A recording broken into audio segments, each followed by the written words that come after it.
క్రీస్తు మరణాన్ని ధ్యానిస్తూ స్మరిస్తూ ఉంది. ముఖ్యముగా పల్నాడు ప్రాంతములోని రెంటచింతల డీనరీలో ఈ శిలువ యాత్రకు ఒక ప్రత్యేకత ఉన్నది.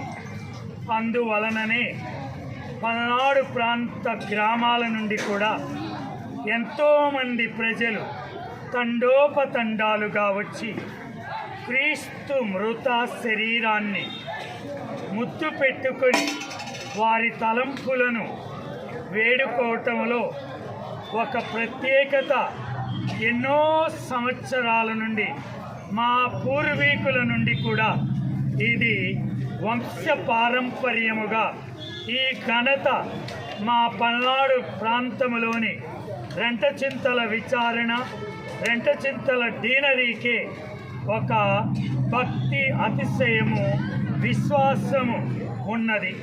కావున వీక్షించున్న ప్రేక్షకులందరికీ కూడా గుడ్ ఫ్రైడే క్రీస్తు ప్రభు యొక్క దీవెనలు, శిలువదారి అయిన యేసయ్య యొక్క ఆశీస్సులు మీకు మీ కుటుంబాలకు ఉండాలి అని ప్రార్థిస్తున్నాం.